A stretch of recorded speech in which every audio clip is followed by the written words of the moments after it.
আমার পোলার শোরুমে এত সুন্দর সুন্দর গাড়ি। ওই মহিলাকে? হাই, আপনি এখানে কি করছেন? আমি গাড়িগুলো দেখতাছি। ও, এই গাড়িটা কি আপনি কিনতে চাচ্ছেন নাকি? না না, আমি গাড়ি নিতে আসি নাই। গাড়ি কিনতে আসেন নাই? তাহলে আপনি এখানে দাঁড়িয়ে দাঁড়িয়ে কি করছেন? বের হন এখান থেকে, চলে যান। আমি যাবো কেন? এই গাড়ির শোরুমটা এটা আমার ছেলের। এত বড় গাড়ির শোরুম আপনার ছেলের? কি বলবো, আপনাদের মতো মানুষের না আমার খুব ভালো করে চেনা আছে। ফার্স্টে শোরুমে আসবেন, তারপর গাড়ি দেখবেন, আর বড় লোক মালিককে নিজের ছেলে বলে দাবি করবেন, আত্মীয়তা পাতানোর চেষ্টা করবেন, তাই না? আপনার কোনো কথা আমি শুনবো না, আপনি এখান থেকে চলে যান। না না, বিশ্বাস করেন, আমি তো গ্রামে থাকি, আমি আমার ছেলের সাথে দেখা করতে আসছি। আপনি একটু আমার ছেলে রেখে দেন।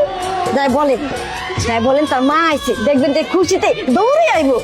আপনাকে আমি এত সুন্দর করে কথাটা বোঝানোর চেষ্টা করছি, আমার কথা আপনি বুঝতে পারছেন না, তাই না?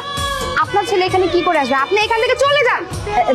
দেখেন ম্যাডাম, আপনি একটা বার যে আমার ছেলের এসে যা বলেন যে আপনার মা আসছে গ্রাম থেকে, দেখেন আমার ছেলে খুশিতে টকবুক টকবুক করে এসে পড়বো। একটু যান না। ও, বুঝতে পেরেছি। আপনি আপনার ছেলের সাথে দেখা না করে তো যাবেন না, তাই না? আচ্ছা, তাহলে আপনি আমার সাথে আসেন, আমি আপনার ছেলের সাথে সাক্ষাৎ করিয়ে দিচ্ছি। বের হন এখান থেকে, বের হন। আরে আপনি এমন করতেছেন কেন আমার সাথে? কি হয়েছে এখানে? দেখেন না ম্যাডাম, আমি আসছি আমার ছেলের সাথে দেখা করার জন্য। এই গাড়ির শোরুমটা আমার ছেলের, আর উনি কিনা আমার সাথে যাদা ব্যবহার করতেছে।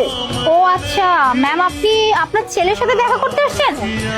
ম্যাম, দেখতেই তো পাচ্ছেন এখন ওয়ার্কিং টাইম, আশেপাশে অনেক কাস্টমার আছে, এখন আসলে স্যারের সাথে দেখা করা সম্ভব না, বিকজ স্যার একটা মিটিং অ্যাটেন্ড করতেছে। আর এই মুহূর্তে যদি আমি স্যারকে গিয়ে কিছু বলি, স্যার বিরক্ত হবে। আর আপনি যদি দেখা করতে আসেন, সমস্যা নেই, আমি স্যারকে বলে আপনাকে দেখা করিয়ে দেবো, কিন্তু তার জন্য আপনাকে একটু অপেক্ষা করতে হবে। আচ্ছা ঠিক আছে ম্যাম, আপনাকে একটু বাইরে গিয়ে অপেক্ষা করতে হবে।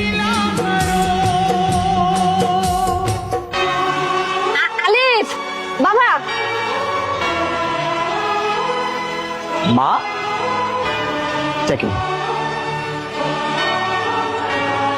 Shit! তার মানে উনি সত্যি সত্যি আলিফ স্যারের মা হন? হ্যাঁ ম্যাম, আমিও তো না জেনে না বুঝে তাকে অপমান করে এখান থেকে তাড়িয়ে দিয়েছি। এখন কি হবে? মা, তুমি এইখানে কেন? কখন আসছো? সমাধান খাইছে তো সেই মেলা আগে। তাহলে তুমি এইখানে দাঁড়াচ্ছ কেন? ভিতরে যাও না কেন? বাবারে, ভিতর তো গেছিলাম, কিন্তু তোর শোরুমের দুটা মাইয়া আছে না, সারা তোমার বাড়ি করে দিল। এত করে কইলাম যে আলিফ আমার পোলা, এই শোরুমটা আমার পোলার, তারা কিছু বিশ্বাস করলো না, আমার বাড়ি করে দিল। কোনো এই জায়গায় অপেক্ষা করতে।